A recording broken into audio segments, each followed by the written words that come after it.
Part को भी दे देना।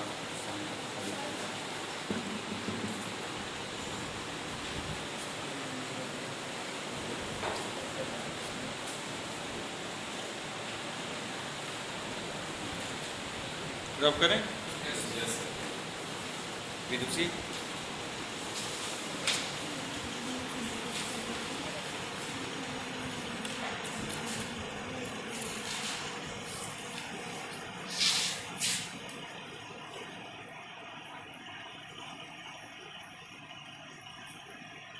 बेटा solving a quadratic equation by factorisation method, या इसी को हम लोग और किस नाम से जानते हैं, मिडिलटन स्प्लिट मेथड से। ठीक है, तो देखिए इसमें करना क्या होता है बेटा, अगर हमारे पास स्टैंडर्ड क्वाड्रेटिक इक्वेशन है ax square plus bx plus c equal to 0।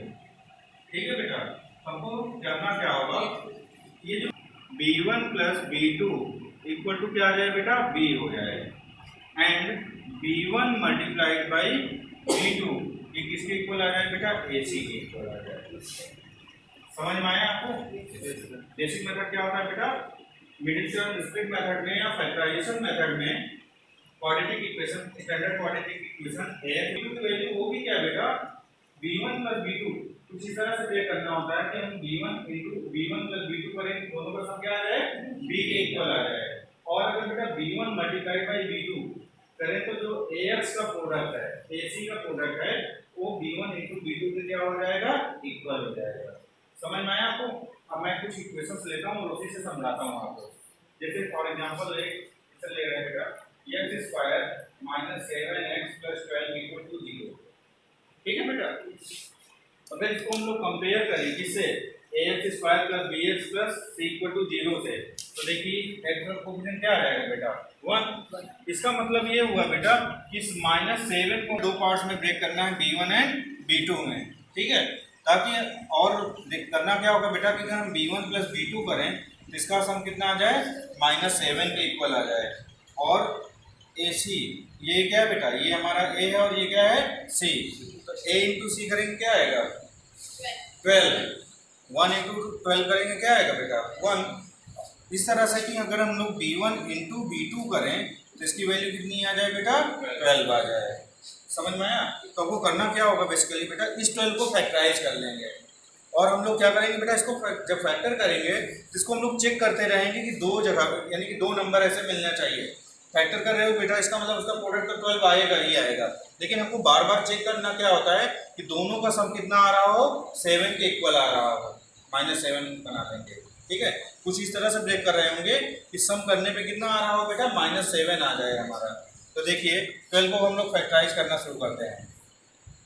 क्या करेंगे बेटा, 2 से डिवाइड करेंगे, क्या आएगा 6। इसका मतलब बेटा ये क्या हो गया, b1 और ये क्या हो गया, b2। अब इन दोनों का सम करिए, 6 और 2 क्या 7 के इक्वल आ रहा है, नहीं। दूसरा बेटा सब्ट्रैक्शन करिए, 6 - 2 करिए, क्या 7 के इक्वल आ रहा है। इसका मतलब बेटा ये b1 और b2 नहीं है, इसको फर्दर फैक्टराइज करना है मुझे। समझ में आ रहा है ना? हम लोग पहले हर एक स्टेप में बेटा चेक करते रहेंगे, दोनों का सम कितना आना चाहिए, 7 के इक्वल एडिशन या सब्ट्रैक्शन 7 के इक्वल आना चाहिए। तो यहाँ पे देखिए 6 और 2 को ऐड या सब्ट्रैक्ट करेंगे तो क्या 7 आएगा, नहीं। तो फिर क्या करते हैं बेटा, फर्दर डिवाइड करते हैं, 2 से डिवाइड करेंगे क्या आएगा, 3। अब देखिए बेटा ये फिर से दो नंबर बनाना है इसको, तो एक नंबर हमारा क्या होगा, 4 और दूसरा क्या हो जाएगा, 3। क्या बेटा 4 और 3 का सम 7 आता है, यस। इसका मतलब बेटा ये क्या हो गया, 4 क्या हो गया हमारा b1 और 3 क्या हो गया b2। अब कुछ उसको इस तरह से एडजस्ट करना होगा कि उसका सम किसके इक्वल है, -7 के इक्वल है। तो यानी कि बेटा 4 और 3 को कैसे एडजस्ट करेंगे, दोनों माइनस कर देते हैं। +7 होता तो बेटा दोनों नंबर प्लस हो जाते हैं, और यहाँ माइनस है दोनों नंबर क्या हो जाएंगे, माइनस हो जाएंगे। ये बेसिक टेक्निक होती है किसका, solving quadratic equation by factorisation method या मिडिलटन स्प्लिट मेथड। जो इसको कर लिया बेटा उसके लिए बहुत आसान होता है नंबर को डिसाइड करना।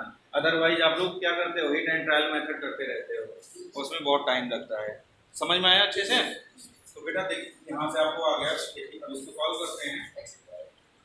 यानी कि बेटा b1 की वैल्यू कितना हो गया, -4, और b2 की वैल्यू क्या हो गया, -3 हो गया। अब पुट करके निकाल लेते हैं। अब देखिए इसके बाद भी कैसे सॉल्व करेंगे। x स्क्वायर, अब बेटा -7 को दो पार्ट्स में ब्रेक कर दिया हमने, -4 और -3। तो ये क्या हो जाएगा, -4x - 3x +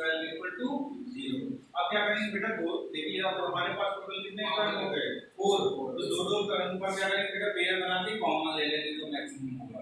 तो ये बताइए x स्क्वायर माइनस 4x में कॉमन क्या ले सकते हैं x, तो यहां से अगर x कॉमन ले लेंगे तो यहां क्या बचेगा x और यहां पे -4 और यहां से क्या ले सकते हैं कॉमन बेटा -3 यहां पे क्या आ जाएगा x -4 उसी तरह से बेटा सेकंड वाले में कॉमन लेते हैं ताकि ब्रैकेट के अंदर वही बचे जो यहाँ पे ताकि इन दोनों को फर्दर हम लोग कॉमन ले सकें।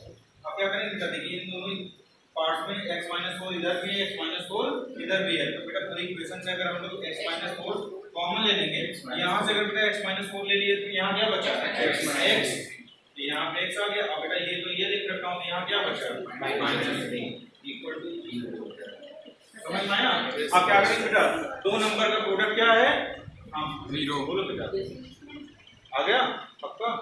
हाँ अब दो नंबर का प्रोडक्ट क्या है बेटा 0 इसका मतलब क्या होगा बेटा या तो ये नंबर 0 हो या तो ये नंबर 0 हो या तो दोनों नंबर 0 हो। बेटा दो नंबर का प्रोडक्ट 0 कब हो सकता है तो उसकी कंडीशन देखिए अगर कोई भी दो नंबर है जैसे देखिए 5 × 0